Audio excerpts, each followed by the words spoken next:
Nongere mbahe ikaze mwebwe mukomeje kudukurikira mbabwire ko Repubulika Iharanira Demokarasi ya Kongo n'u Rwanda vuba bigiye gusinya amasezerano y'amahoro nk'uko bitangazwa na Perezida Felix Tshisekedi wa Repubulika ya Demokarasi ya Kongo. Gushyira umukono ku masezerano y'amahoro hagati ya Repubulika ya Demokarasi ya Kongo n'u Rwanda mu biganiro by'i Washington DC byegereje nk'uko Perezida Felix Tshisekedi yijeje diaspora y'abanyekongo muri Brazil wa gatanu tariki ya 7 Ugushyingo aho yitabiriye inama ya COP30 nk'uko Perezida wa Repubulika ya Demokarasi ya Kongo abitangaza ngo aya masezerano azaba agamije guhagarika intambara zikunze kugaragara mu burasirazuba bwa Kongo zimaze guhitana abantu benshi.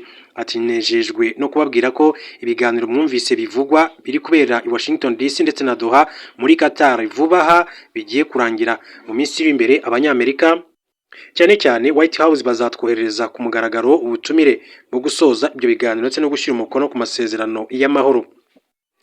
Icyakora yavuze ko Repubulika ya Demokarasi ya Kongo itatangiye iyi ntambara aho yayishojweho kubera umutungo kamere. Aya rero ngo yafashaga abanyamahanga benshi mu baturanyi bacu kugira ngo bubake ibihugu byabo ku migongo y'abavandimwe na bashiki bacu bikangiza ubukungu bw'igihugu cya Repubulika Iharanira Demokarasi ya Kongo. Felix Tshisekedi yijeje ko Repubulika ya Demokarasi ya Kongo yahanganye cyane kugira ngo iyi mibabaro irangire nk'uko yabivuze. Ati tugeze ku ndunduro kugira ngo dusarure imbuto z'amahoro, amahoro ahoraho muri Repubulika Iharanira Demokarasi ya Kongo.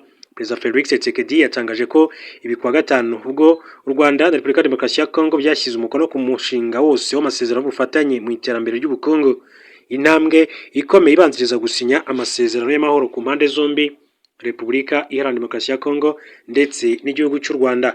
Duce mu gihugu cya Tanzania mbabwire ko kuri wa gatandatu tariki ya 8 Ugushyingo igipolisi cya Tanzania cyataye muri yombi undi muyobozi mukuru w'ishyaka ritavuga rumwe n'ubutegetsi Chadema, maze abayobozi bavuga amazina y'abandi 9 bashakishwa kubera imyigaragambyo yakurikiye amatora yo mu cyumweru gishize. Ishyaka Chadema na bamwe mu baharanira uburenganzira bwa muntu bavuga ko abashinzwe umutekano bishe abantu barenga 1000. Guverinoma yavuze ko iyo mibare ari ugukabya ariko ntiyatanga umubare w'abantu yemera ko bapfuye. Chadema yavuze ko umunyamabanga mukuru wayo wungirije Amani Gorwa yatawe muri yombi na polisi. Polisi yavuze ko Gorwa hamwe n'abandi bantu 9 bashakishwa mu rwego rw'iperereza ku mvuru zadutse mu matora. Nyuma y'umunsi umwe ubushinjacyaha bushinje abantu 145 icyaha cyo kugambanira igihugu. Polisi yagize iti abapolisi ku bufatanye n'izindi nzego za gisirikare n'umutekano bakomeje umuhigo ukomeye cyane wo gushaka abantu bose bateguye. Ati bahuza kandi bagashyira mu bikorwa iki gikorwa kibi. Imyigaragambyo yakurikiye insinzi idasanzwe ya Perezida Samia Suluhu Hassan. Umuyobozi wa Chadema Tundu Lissu yashinjwe kugambanira igihugu muri Mata kandi kuba yarahejwe mu matora hamwe n'undi mukandida w'irindi shyaka ritavuga rumwe n'ubutegetsi. Ahanini nibyo byatumye haduka imyigaragambyo. Komisiyo y'amatora yatangaje ko Perezida uriho ubu Samia Suluhu Hassan yatsinze ku majwi 98% yarahiye kuwa mbere. Ubashakishwa ngo batabwe muri yombi harimo umunyamabanga mukuru wa Chadema John Munika n'umuyobozi ushinzwe itumanaho mu ishyaka Brenda Ropia nk'uko byatangajwe n'igipolisi cya Tanzania.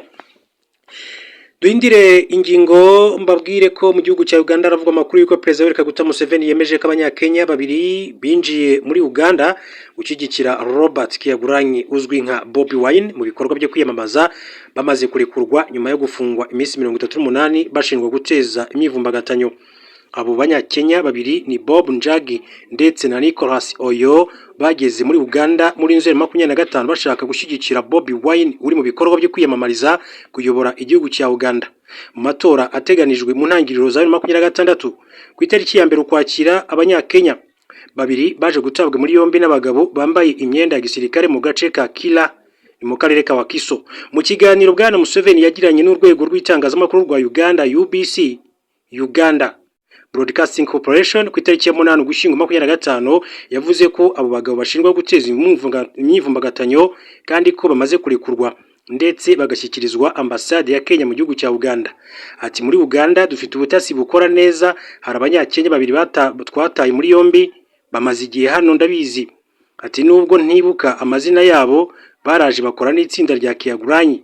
Uyu ni Bobi Wine yavugaga bigize inzobere mu myigaragambyo. Ati kubera ubutasi bwacu bukomeye twarabafashe bari bamaze iminsi muri firigo. Minisitiri w'ububanyi n'amahanga wa Kenya witwa Musalia Mudavadi yatangaje ko kurekurwa kw'abo basore byanyuze mu biganiro bya diplomasi hagati ya Kenya na Uganda kandi ko ari intambwe ibanziriza kubasubiza iwabo. Nyuma yo kurekurwa, Njagi na Oyo bavuze ko banyuze mu bihe bitoroshye cyane aho bari bafungiye mu kigo cya gisirikare cya Kasenyi giherereye i Entebbe kuko ngo bakora ibicarubozo, aho Ngagi avuga ko yamaze iminsi 14 atarya. Ni mu gihe ariko igisirikare cya Uganda UPDF tariki 22 ukwakira 2025 cyari cyasohoye itangazo rivuga ko abo bagabo batafungiye muri kasho ya gisirikare iyo ari yo yose mu gihugu cya Uganda. Kuva mu mpera za Nzeri uyu mwaka ubwo muri Uganda hatangiraga ibikorwa byo kwiyamamaza mu matora ya perezida, abarwanashyaka b'ishyaka NOP rya Bobi Wine n'abandi barishyigikiye bakunze gusakirana n'inzego z'umutekano, bamwe bagatabwa muri yombi. Inzego z'umutekano za Uganda zivuga ko abatabwa muri yombi baba barimo gukora ibikorwa binyuranyije n'amategeko birimo guteza imyivumbagatanyo no kurwanya izo nzego, ariko ishyaka rya NOP rya Bwana Bobi Wine rivuga ko ibi byose bikorwa ku mpamvu za politike. Amatora ya perezida muri Uganda azaba ku itariki ya 15 muri Mutarama 2025. Museveni mu magambo y'icyongereza yanditse agira ati "Here we have got very good intelligence. We arrested 2 Kenyans who were working with Kyagulanyi's group that they were experts in riots." Nkuko yakomeje kugenda abigaruka. Reka dusoreze amakuru yacu kuri iyi nkuru. Mbabwire ko White House n'ibiro by'umukuru w'igihugu muri Leta Zunze Ubumwe za Amerika byashinje BBC gutangaza ibinyoma kuri Bwana Trump. Umuvugizi wa White House witwa Caroline Leavitt yashinje ikinyamakuru cyo mu Bwongereza BBC gutangaza amakuru y'ibinyoma ku bushake mu nkuru cyakoze ku myigaragambyo y'abari bashyigikiye Perezida Donald Trump yibasiye ingoro y'inteko ishinga amategeko ya Leta Zunze Ubumwe za Amerika muri 2021. BBC ikomeje kunengwa nyuma y'uko hagaragaye ko yashyize hamwe amagambo atandukanye yavuzwe na Perezida Donald Trump kuri uwo munsi bigatuma yumvikana nabi.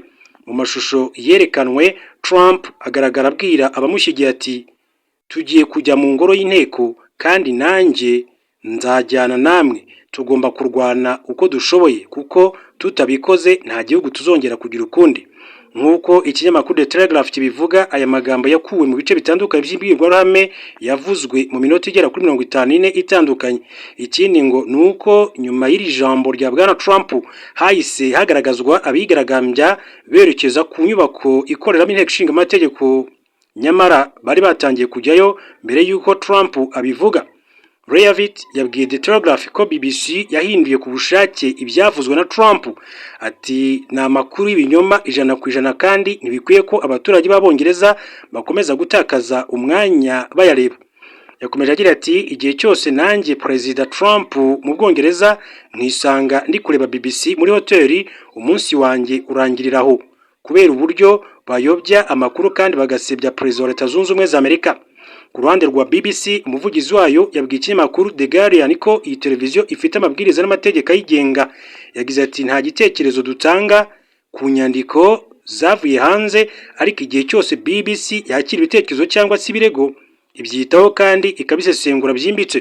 Tariki ya 6 Mutarama 2021, bamwe mu bari bashyigikiye Bwana Trump bakoze imyigaragambyo biroha mu ngoro y'inteko ishinga amategeko ya Amerika bibwira ko bashobora guhagarika umuhango wo kwemeza ko Joe Biden aribo watsinze amatora.